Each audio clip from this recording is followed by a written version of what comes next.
Procrastination, the act of delaying or postponing something so that one can instead engage in a more stimulating and less effort needing task.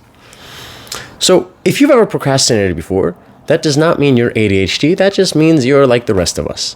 If people are interested in ADHD, I have a video coming out in the near future, which will be targeted towards that audience. But right now, we want to understand just procrastination in and of itself, so that later on when there's a video about ADHD, we can tie it all together.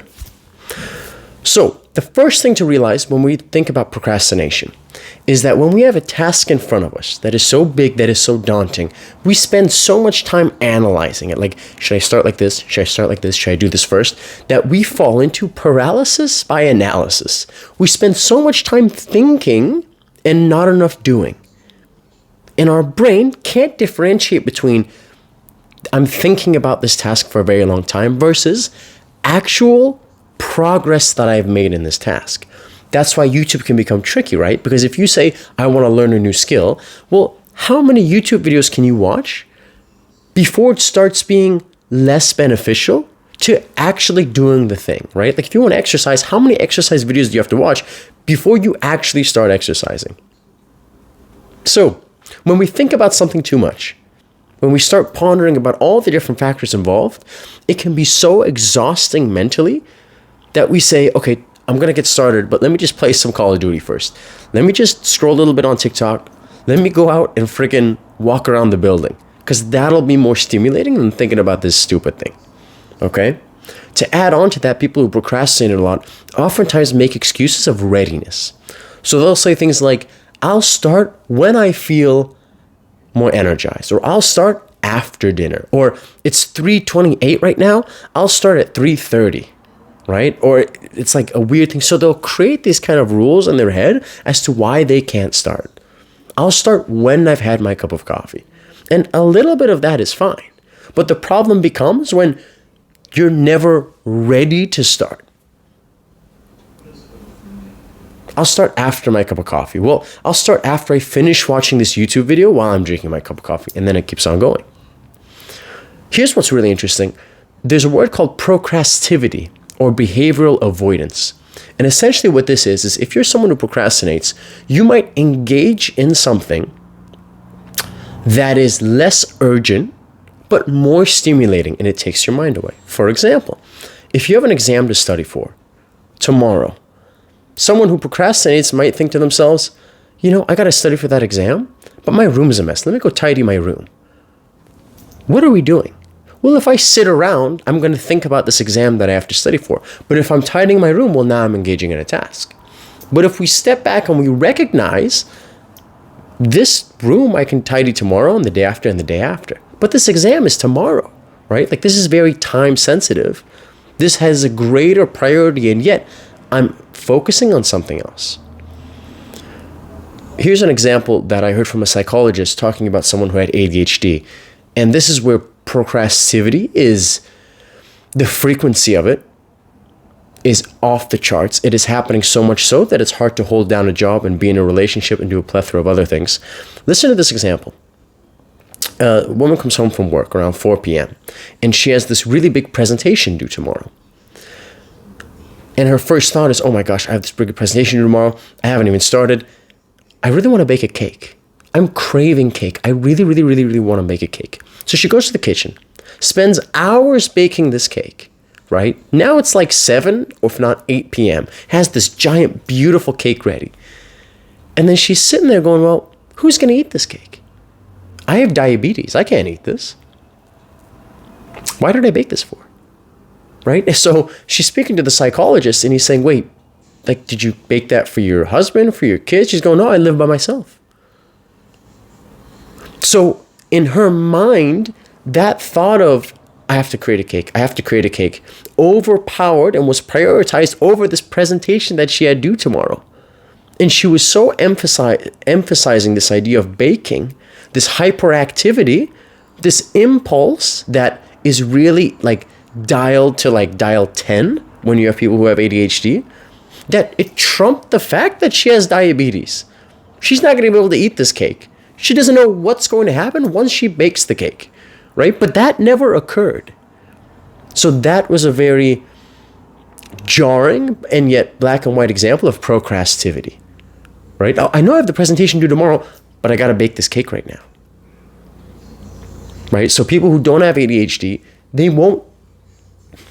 there's less probability that they'll engage in procrastivity to that level, but you can still procrastinate a good bit, and it can still be harmful in your life. So when we procrastinate, essentially what we're doing is we are choosing to do something easy now, and we are okay with doing something hard later. We're okay for paying for it or struggling for it later on. So if I don't go to the grocery store, I don't have anything in my fridge. But if I procrastinate a lot, I might procrastinate going to the grocery store and I'll just eat some instant noodles. It's easy to eat instant noodles, but what happens later tonight when it's dinner time? Now, I still don't have groceries, right? So it's this emphasis of, do I want it to be easy now and hard later? Or vice versa. So with people who procrastinate, we have to become really, really, really aware of things that give us instantaneous pleasure, like social media, like video games, like pornography, like foods, right? Certain foods that are really high in fat, high in sugar, possibly pizza or burgers, substances that are really potent.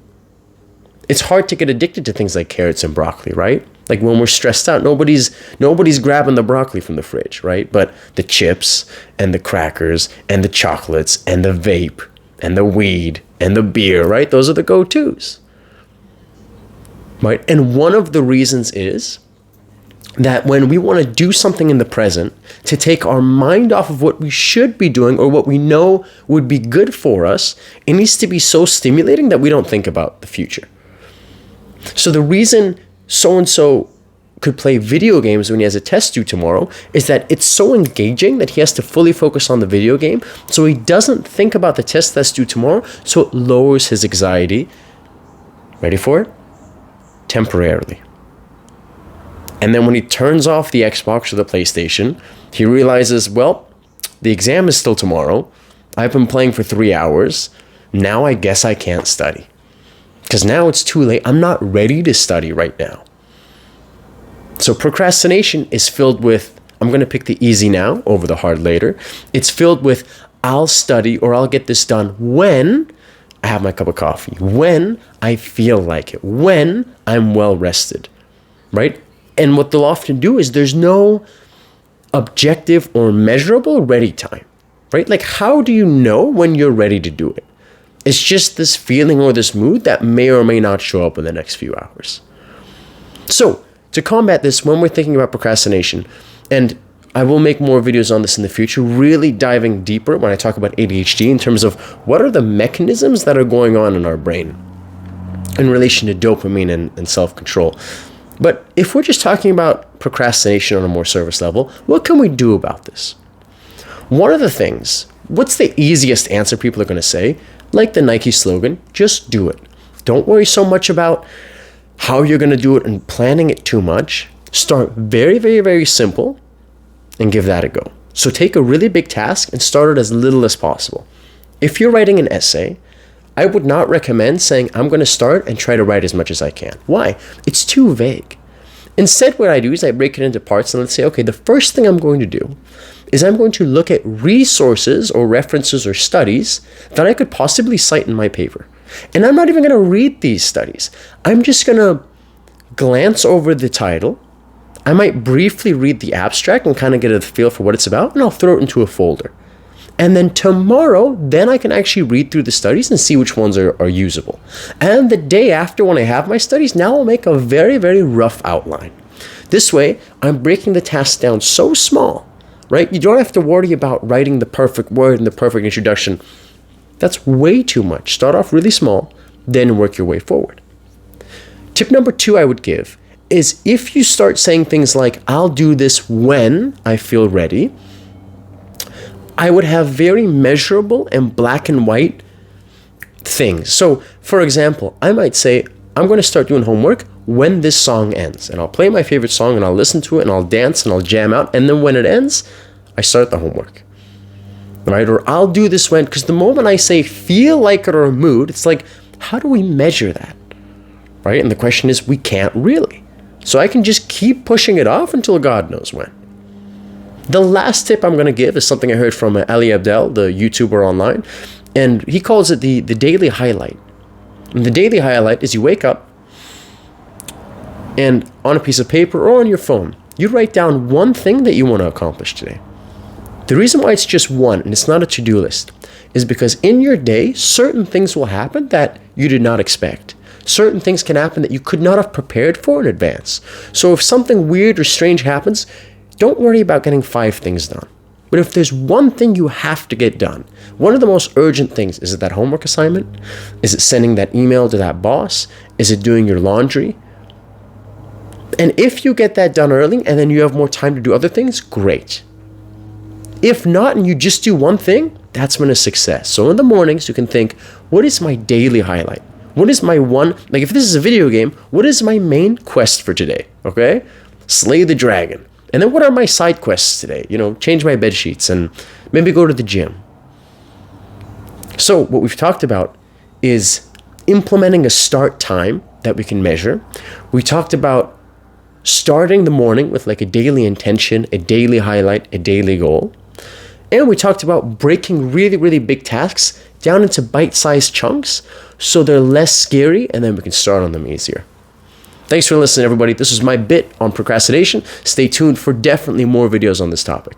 Bye-bye, folks. Take care.